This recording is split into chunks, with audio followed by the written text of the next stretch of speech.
Selanjutnya kita akan melangkah ke acara yang pertama, yaitu pembukaan oleh MC yang sudah saya anggap berlalu.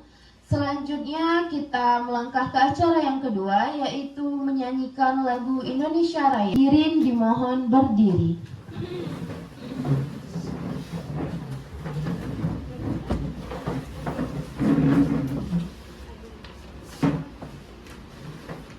Hiduplah Indonesia Raya.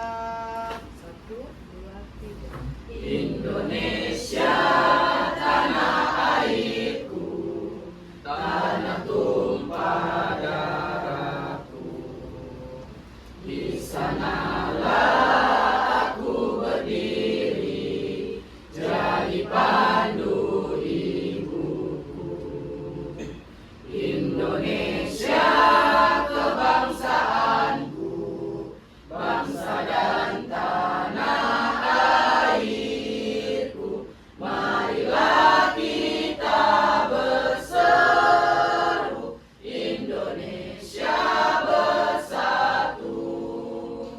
Hiduplah saya tahu saya siap dan melakukan. Saya tahu saya siap dan melakukan. Saya tahu saya siap, siap saya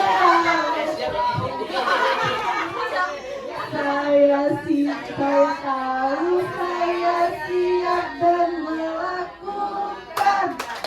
Saya tahu saya siap dan melakukan. Saya tahu saya siap, siap saya tahu saya siap dan melakukan.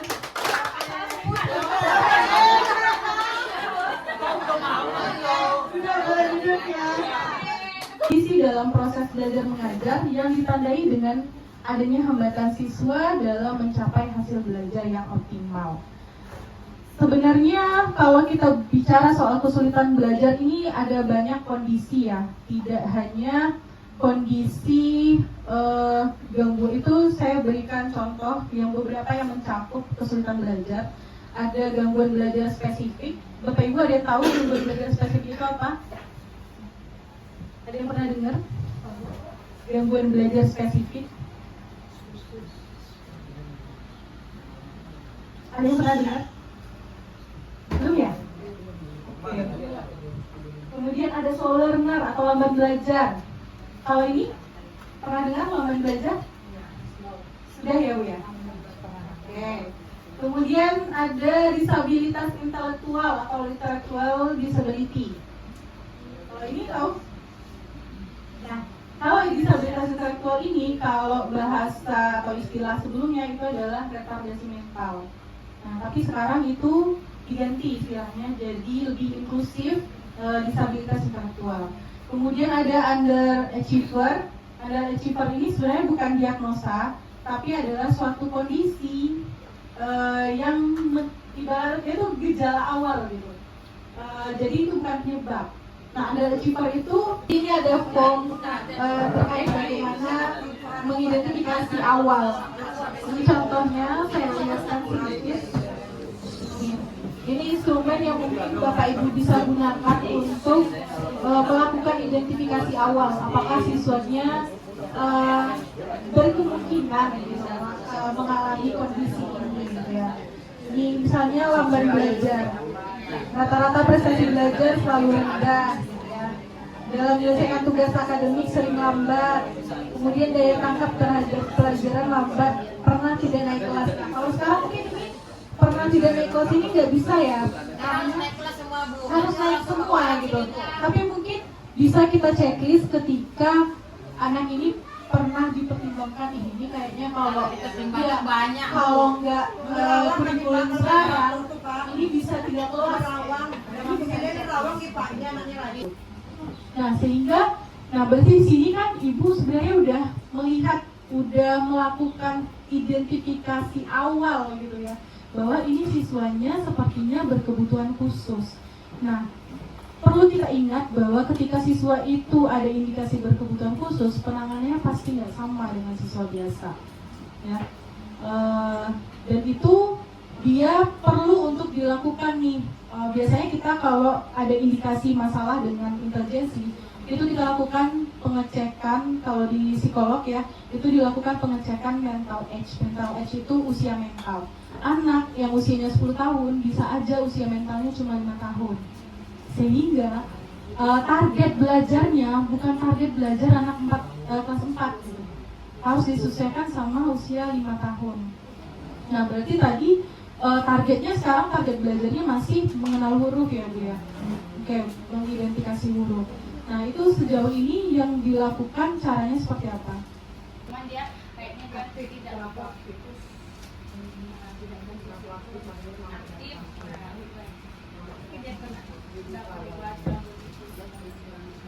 Kewenangannya dia kalau dia lari diulang-ulang lagi yang dia lagi, misalnya kepleset, diulangnya kepleset. Jadi saya lagi ngajar dia kepleset, jadi saya kan nanti kalau ditanya sifat-sifatnya rusak, iya.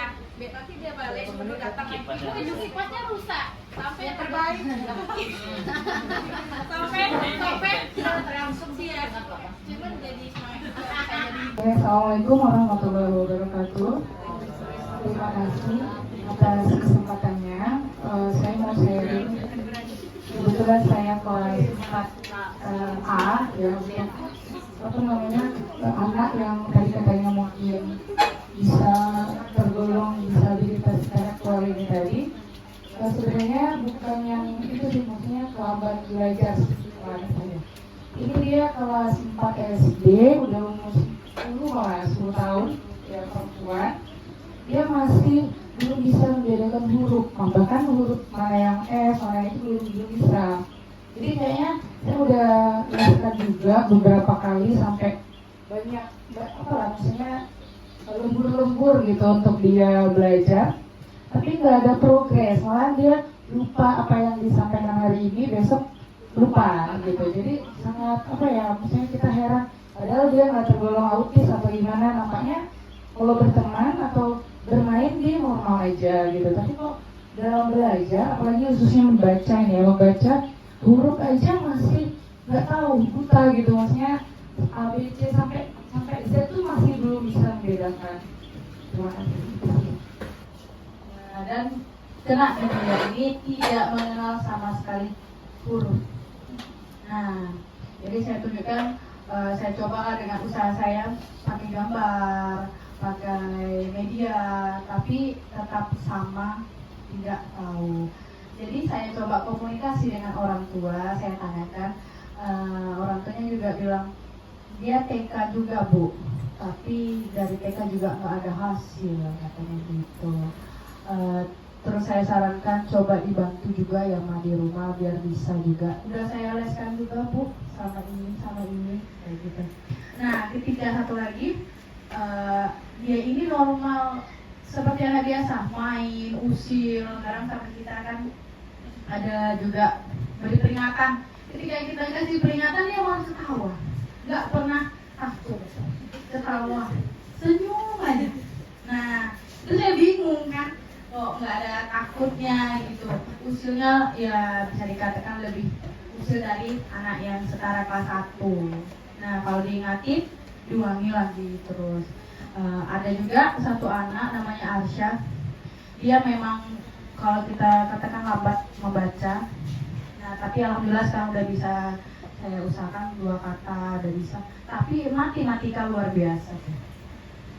Kalau kita udah angka tinggi, kita sebut kayak tadi gini bu, semangatnya luar biasa, itulah mungkin kelebihan anaknya, itu aja Bu. Ini bisa aja nih siswa ini tetap mencapai KKM, tapi KKM-nya itu adalah target belajar yang sesuai sama kebutuhan siswa itu, gitu Pak.